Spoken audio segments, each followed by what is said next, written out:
Je suis Zoé Johnson Ranjianzanaga Dinapiti. Mon nom d'artiste est Zoé Dinapiti. Je suis danseuse, chorégraphe et performeuse et je suis malgache, j'habite à Madagascar et je travaille dans une ville qui s'appelle Toamasina, une ville économique de Madagascar. Euh, je suis mariée et j'ai deux enfants.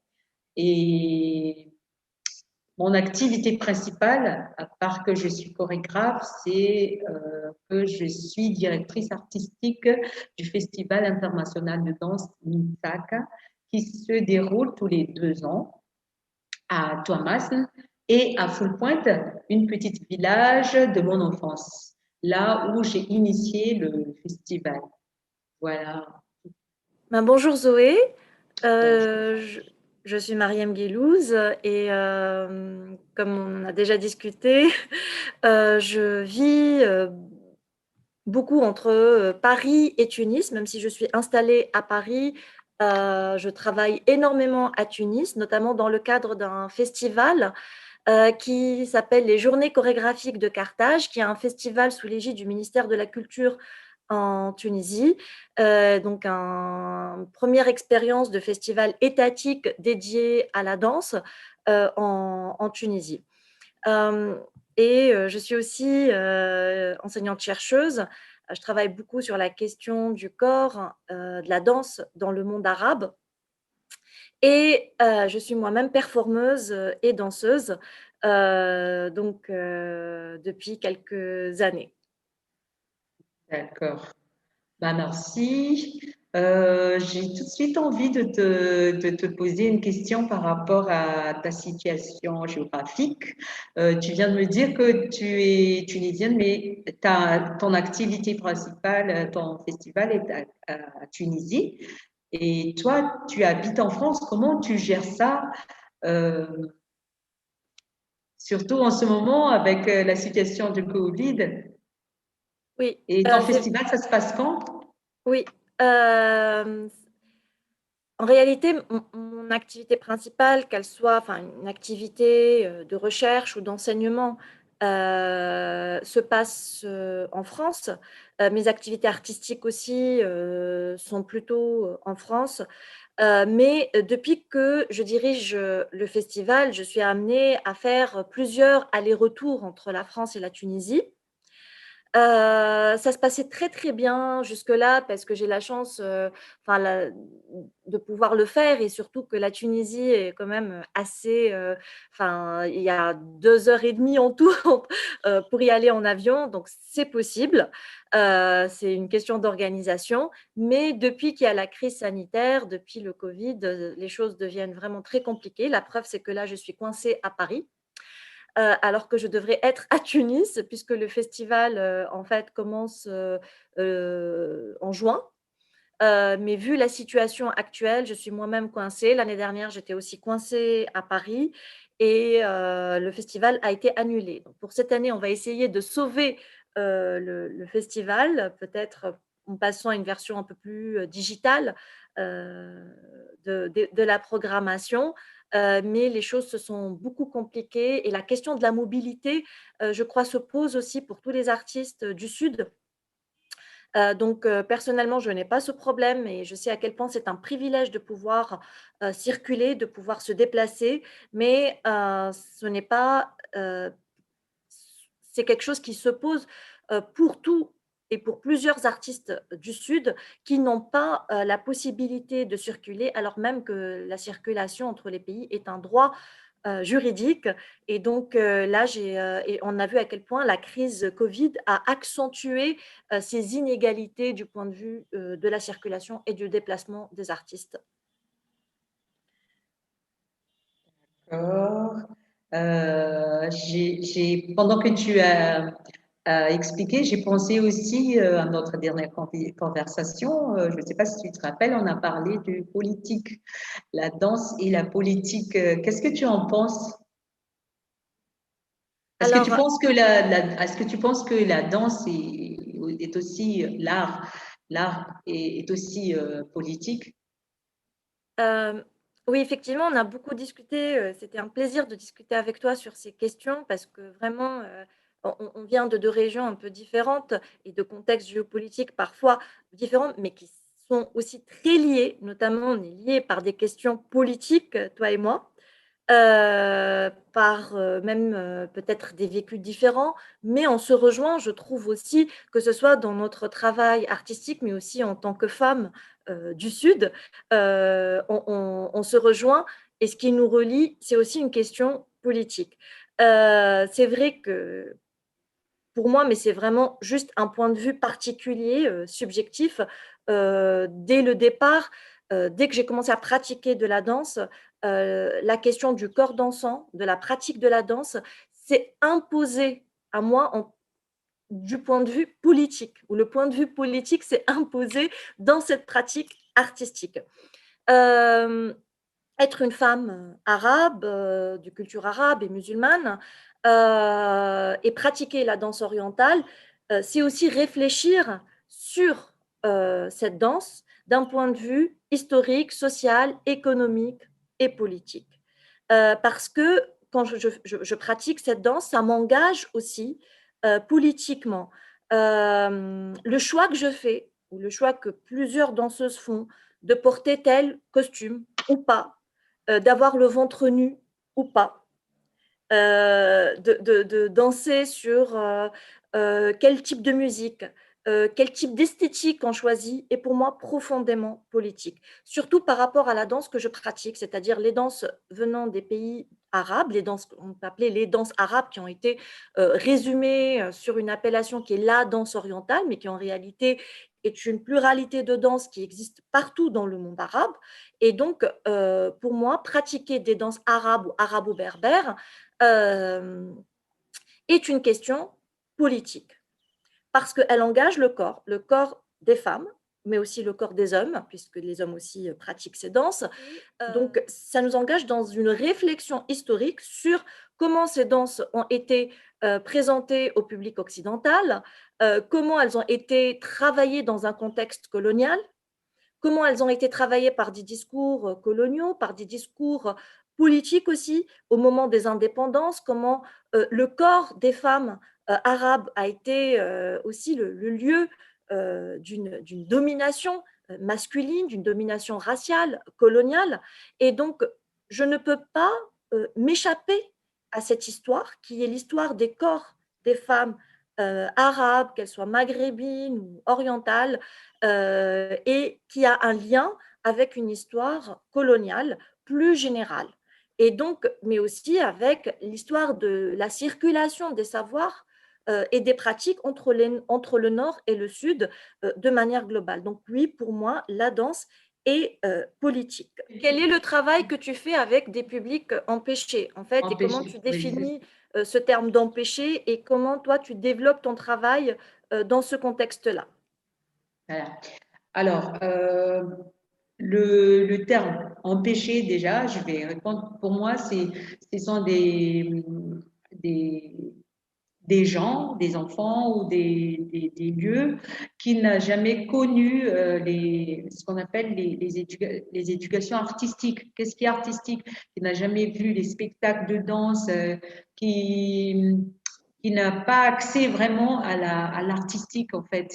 Il y a, certes, il y a la culture qu'on vit quotidiennement, mais cet aspect artistique que moi je pense capital, vital même dans la vie d'un être humain, dans le développement que je trouve aussi nécessaire dans l'éducation euh, des enfants ou d'un être humain même, pourquoi pas. Parce que pour moi, l'éducation, l'artistique est c'est complémentaire aux autres éducations sociales. C'est l'artistique, c'est aussi une barrière, si je peux le dire. Ça peut être une barrière à une autre façon de voir ou artistique, à une autre façon de voir, ou à une autre façon de penser, ou à une autre façon de voir le monde autrement. Parce que en ce moment, ce qui se passe à Madagascar, comme dans tous les autres pays africains, euh, les gens se plaignent souvent de la pauvreté. On voit partout que, bon, que la pauvreté, la difficulté, les, l'insécurité, l'insécurité, tout est dans la négativité. Et moi, ce que je veux rapporter dans l'artistique, dans ce que j'ai fait à travers le festival, c'est de montrer à travers les travaux des artistes qu'on peut voir ou penser le monde autrement.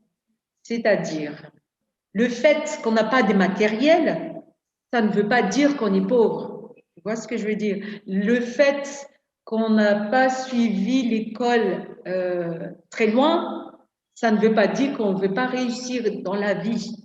Il y a beaucoup de choses, il y a beaucoup de chemins à trouver. Et le fait pour moi de pratiquer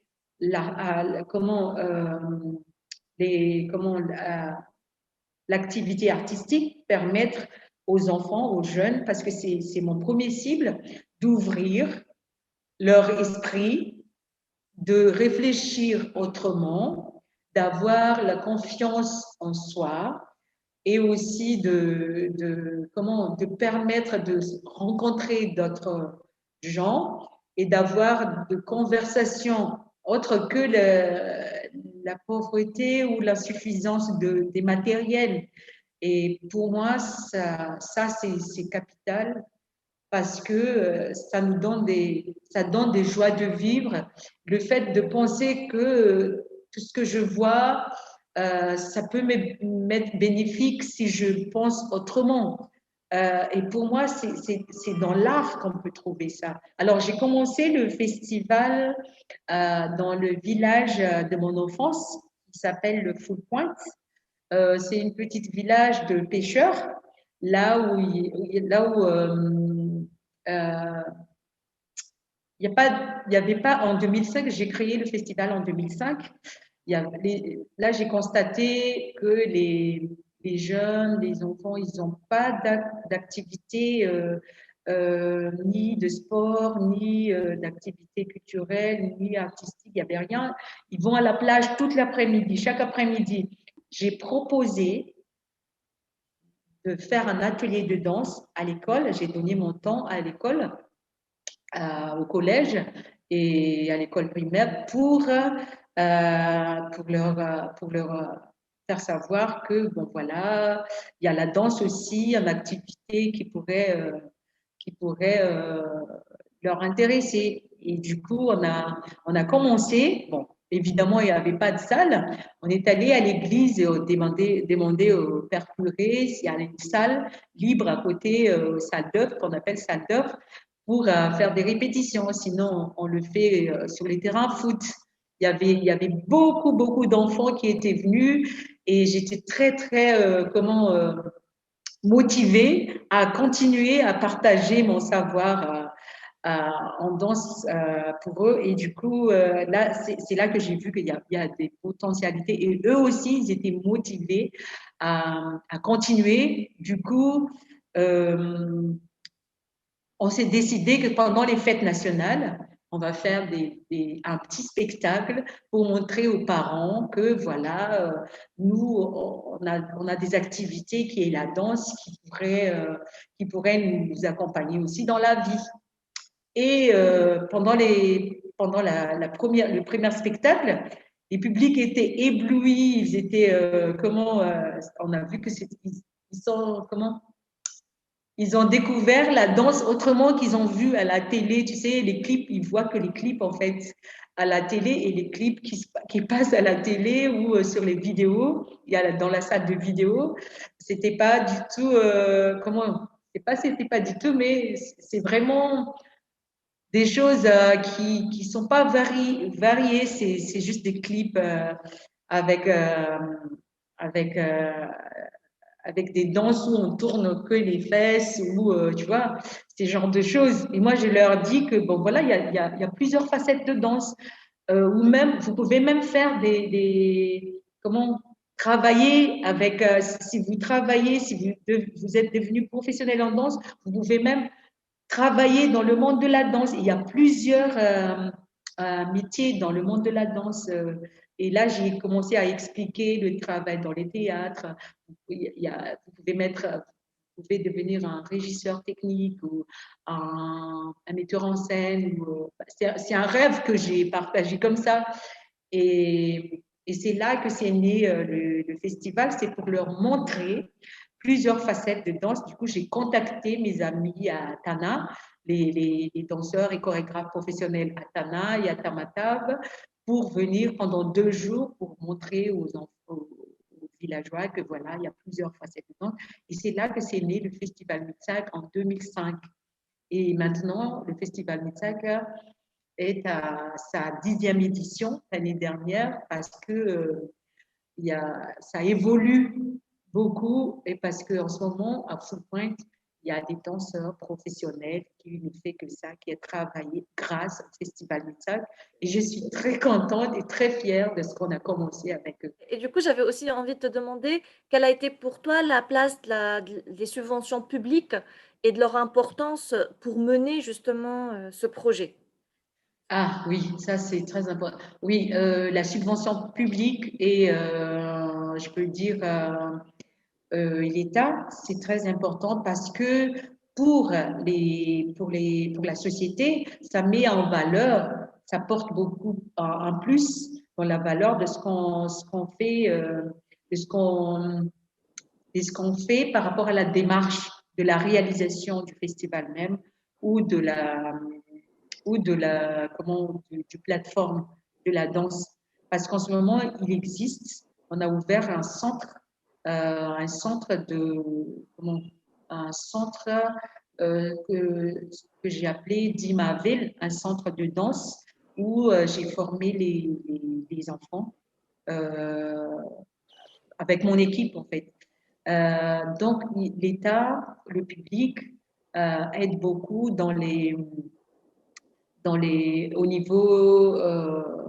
au niveau de la structure et au niveau aussi de l'intervention par rapport à la,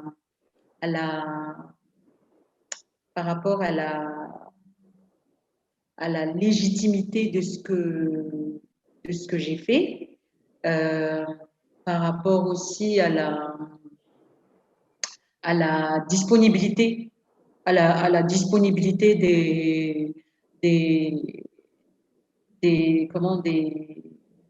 des enfants ou des jeunes ou qui le pratiquent parce que s'ils ne soutiennent pas ces jeunes-là, ils ne peuvent pas venir, ils ne peuvent pas continuer. Donc, il y a un soutien moral, soutien physique, soutien au niveau de la structure, soutien dans les démarches pour, euh, pour la saisie, comment dire ça, pour la saisie, pour l'acquisition de lieux de présentation. Moi, je pense que ça, c'est déjà beaucoup parce que, pourquoi j'ai dit ça? Parce qu'il y avait un moment où j'ai rencontré des problèmes parce que le lieu le lieu principal du festival, c'est un monument, un fort, un lieu historique de Madagascar, un lieu où, euh, où habitait le roi Radam Ier à l'époque. Euh, c'est un lieu historique et aussi un lieu protégé par, par le ministère de la Culture et du patrimoine de Madagascar, mais aussi protégé par l'UNESCO actuellement. Et du coup, à un certain moment, il nous a interdit d'entrer dans ce lieu. Pourtant, ce lieu, c'est aussi, euh, comment dire, c'est une motivation pour nous parce que c'était un lieu abandonné avant. C'est fort, un lieu abandonné avant, mais moi je l'ai vu, c'est un lieu magnifique malgré son état très ancien, mais je pensais à valoriser à travers l'activité qu'on fait dans ce lieu. Et quand les festivals, les activités avancent, il y en a qui, je sais pas, hein, je sais pas, je peux pas te dire pourquoi. À un certain moment, l'État nous a interdit d'y accéder parce que on nous a dit que on profane les lieux, qu'on abîme le lieu qui était abandonné avant et beaucoup de choses que nous, alors que notre objectif, c'est vraiment protéger, valoriser et aussi faire revivre ce lieu abandonné. Et donc, avec les soutiens des villageois, les sociétés, les maires et tout ça qui ont fait des pétitions pour que les festivals auront accès encore de nouveau à ces lieux. Donc, j'ai le soutien euh, des, de la population. Donc, pour moi, ça, c'est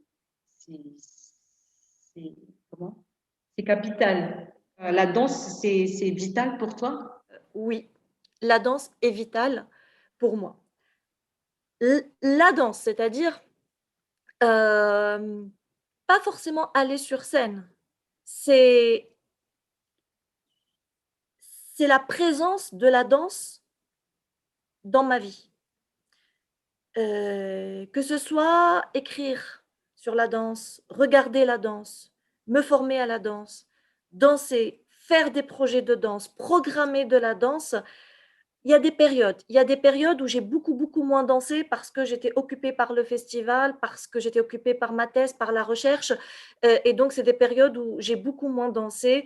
Donc, je n'ai pas vraiment comme ça, une trajectoire linéaire de danseuse vraiment qu'on connaît. Non, il y a des moments où je n'ai pas du tout dansé, où je me suis plus consacrée à lire des choses sur la danse, à regarder des gens danser, à observer les gens danser. À passer des journées sur YouTube et regarder de la danse. Même ça, pour moi, c'est la présence de la danse au quotidien dans ma vie. C'est-à-dire que s'il n'y a plus cette vitalité de la danse et surtout cette force de pouvoir s'émerveiller tous les jours devant un geste dansé, devant une phrase sur la danse, devant un moment magique, devant la magie de la danse, je pense que je préfère mourir. C'est pas la peine. Ok.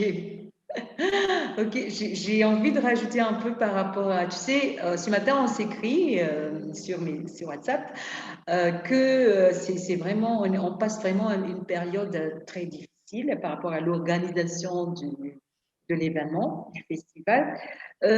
Pourquoi pour toi, t'as jamais vu, tu n'as jamais pensé, bon, c'est difficile, bon, je laisse tomber, j'attends l'année prochaine. Pourquoi tu insistes que ce festival soit réalisé cette année? Parce Parce que que, pour toi, oui, qu'est-ce qui rapporte à ton public? Qu'est-ce qui va changer si toi, tu vas pas faire ce festival cette année? Et qu'est-ce qui va changer si ça va se réaliser cette année? oui, vraiment, c'est une question très, très importante et très centrale que tu viens de me poser parce que ça fait maintenant plusieurs semaines que je me pose cette question. Je ne suis pas sûre d'avoir une réponse, mais une réponse préparée, réfléchie, mais en tout cas, je vais être la plus sincère et la plus honnête. C'est dans le sens où heu, je ne suis pas seule, j'ai une équipe avec moi. C'est un travail collectif, ce festival. Moi, OK, on m'a nommée à la tête et tout ça, mais je considère que toute décision doit se prendre avec une équipe et c'est une équipe qui travaille avec moi depuis des années, qui sacrifie beaucoup aussi, qui croit dans ce projet et qui m'apporte énormément. Sans cette équipe, moi, il n'y a pas de festival aussi. Enfin, je veux dire, c'est vraiment quelque chose qui est porté aussi par un travail collectif. Ensemble, on le fait. Et donc, ce n'est pas une décision que je prends toute seule, c'est une décision qui est prise dans ce cadre-là. Ensuite, il y a une réalité. Il y a une réalité que déjà, la danse, dans le contexte tunisien, en Tunisie, est un art encore fragile, très fragile. Ce n'est pas parce qu'il n'existe pas de danseurs ou non, on a des danseurs tunisiens, des chorégraphes, des artistes tunisiens absolument magnifiques qui sont, plusieurs d'entre eux tournent, on a une jeune génération qui est incroyable et vraiment j'invite tout le monde à aller voir les jeunes artistes chorégraphes tunisiens, ce qu'ils font. C'est très, enfin, il y a des choses à découvrir. Il y a donc une responsabilité aussi vis-à-vis des artistes tunisiens. Donc, nous avons quand même décidé de faire cette saison parce qu'on a déjà annulé l'édition précédente en sachant que l'édition porte sur la dignité des corps et je crois qu'il est important aussi, si on veut être près de cette thématique de la dignité des corps aussi, de pouvoir défendre cette danse, de pouvoir défendre un festival étatique dédié à la danse. Et donc, si on a une toute petite possibilité ou ouverture de le faire, si ça correspond, si ça ne gêne pas les chorégraphes tunisiens de le faire selon ces conditions du Covid et tout ça, on préfère le faire. C'est pas grave, avec une version un peu pas comme les autres en tout cas. Au moins, on préfère le faire et qu'il y ait une dynamique aussi et que les gens puissent voir, même en streaming, que les gens puissent voir ce que font les jeunes artistes tunisiens et les moins jeunes aussi, qui puissent connaître en fait leur travail. Et ça peut être ça aussi le streaming, c'est que ça permettrait aussi à des gens qui n'ont pas la possibilité de venir en Tunisie à travers les réseaux sociaux, à travers le streaming, de découvrir en fait la création chorégraphique tunisienne. Comment tu programmes, comment tu choisis la création que tu souhaites partager à ton public? Quand j'ai dit à ton public, à ton festival, au public, ouais. Oui, alors c'est vraiment une question très pertinente parce que c'est quelque chose pour nous qui a toujours été au centre. Dès qu'on a commencé le festival, on s'est dit quel type de festival on veut faire.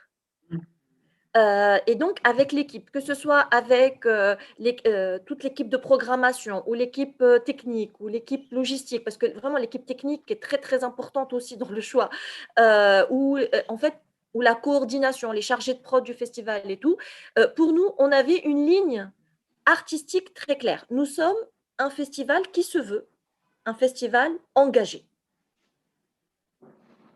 Nous considérons que la danse n'a pas la reconnaissance qu'elle mérite d'avoir en Tunisie, que ça commence, hein, alors même qu'il y a, il faut le savoir, vraiment une histoire de la danse et une présence de la danse dans les institutions publiques depuis les années 60 en Tunisie.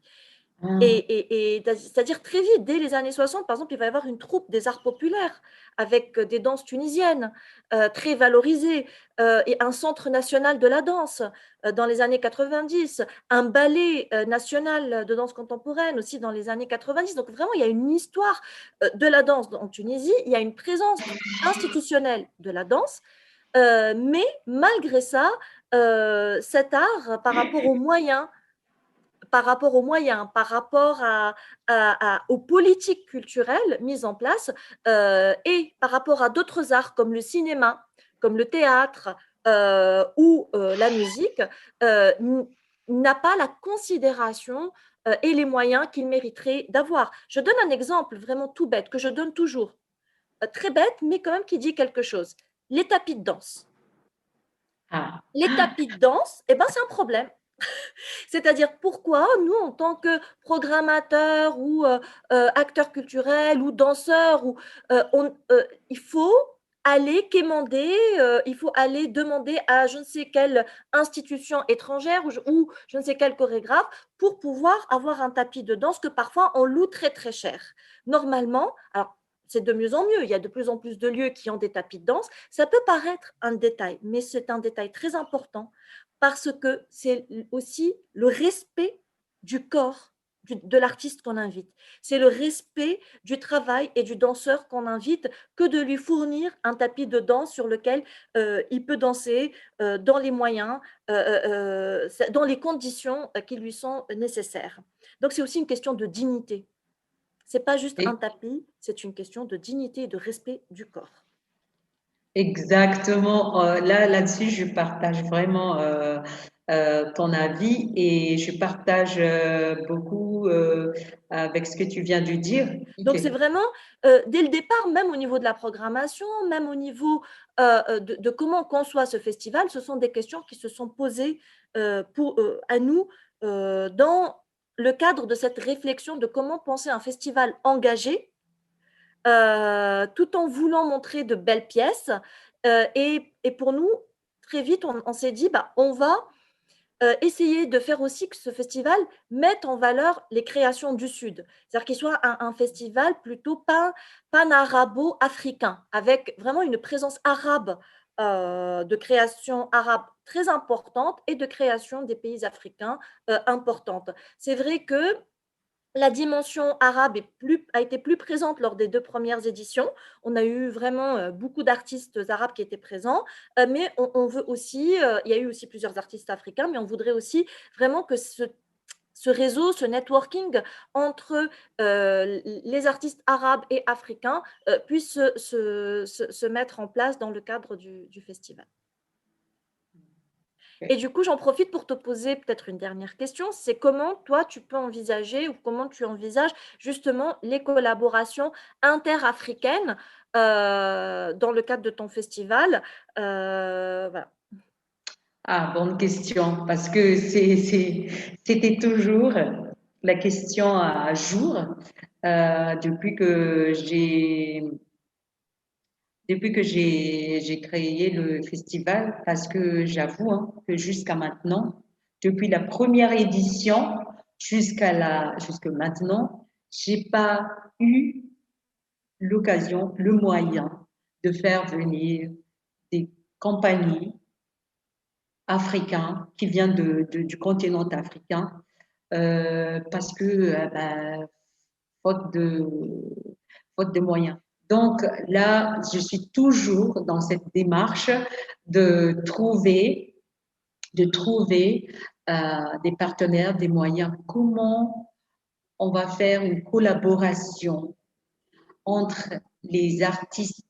Parce que moi, je pensais hein, que ça part vraiment, c'est un travail de longue haleine, mais c'est un travail qu'on peut résoudre préalablement, mais très long, une démarche avec les artistes qui pourraient aussi de son côté trouver des moyens, des partenaires pour pouvoir, euh, pour pouvoir les soutenir leur travail à être diffusé dans un autre pays, dans un autre festival, en dehors de leur pays. Dans ces cas-là, ces structures qui collaborent avec les artistes de leur côté deviennent une partenaire du festival MITAC et ça élargit en fait les réseaux.